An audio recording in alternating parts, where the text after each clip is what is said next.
Monsieur le maire, mes chers collègues, le développement du vélo à Paris est une bonne chose. Nous l'avions défendu au municipal et y restons attachés.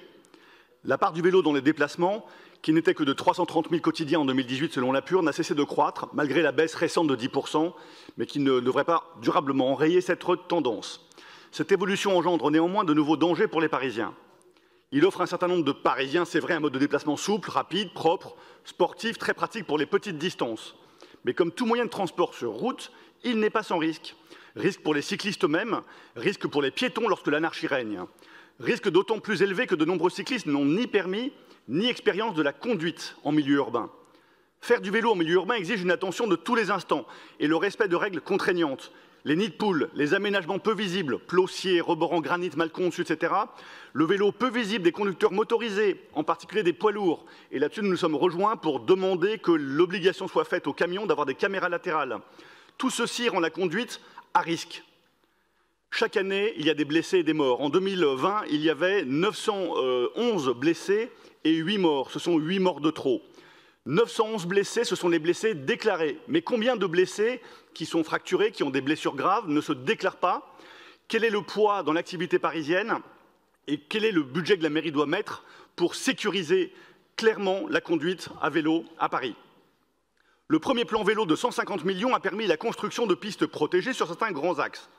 Nombre de ces voies manquent de continuité. La coûteuse et bien utile piste de la rue de Rivoli est devenue obsolète avec l'élargissement des coronapistes sur des voies désespérément vides hors heure de pointe. A contrario, le boulevard Sébastopol est complètement saturé et nécessite une seconde voie pour être mise en sens unique. Et à côté de ça, contrairement à ce que clame Florian Sidbon avec une mauvaise foi évidente, ce n'est pas le vélo qui est contesté dans le 15e arrondissement, mais des tracés complètement inappropriés. Mais comme vous ne savez pas faire de concertation avec les maires qui connaissent mieux le terrain que vous, vous faites de la morale. Mais la morale est toujours à gauche, vous êtes les bien-pensants, nous sommes les méchants, c'est bien connu. Ces pistes débouchent parfois, comme place de la République, au milieu de l'anarchie des voitures. C'est le cas quand vous êtes rue du Temple, et je peux vous dire que c'est la piste de la mort quand vous débarquez place de la République. Vous avez aussi installé, distribué, parsemé par milliers des blocs de béton, des plots, apparemment transitoires, pas toujours, on ne sait pas. Ces aménagements temporaires ont coûté cher.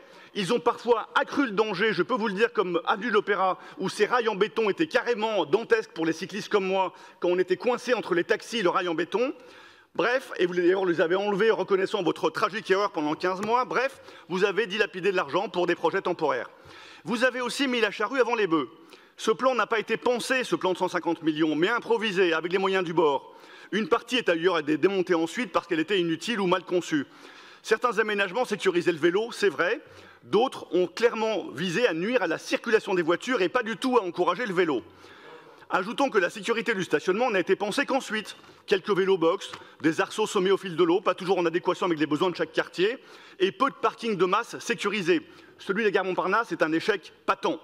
Résultat, énormément de vols et un sentiment d'insécurité pour les cyclistes qui investissent des sommes conséquentes dans leur vélo et parfois sont rebutés par ce mode de déplacement à cause de l'insécurité que vous n'avez pas, contre lequel vous n'avez pas suffisamment lutté.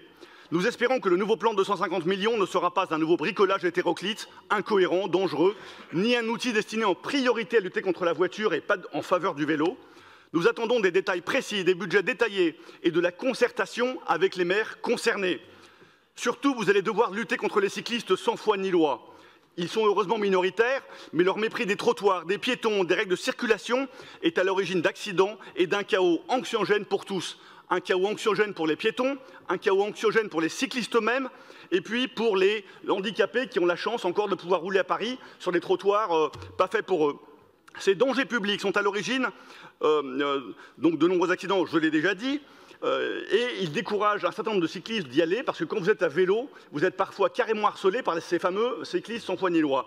Nous attendons tous un plan dédié à la pédagogie, mais aussi à la répression systématique de ces fous du guidon qui nuisent à l'image du vélo et à sa pratique.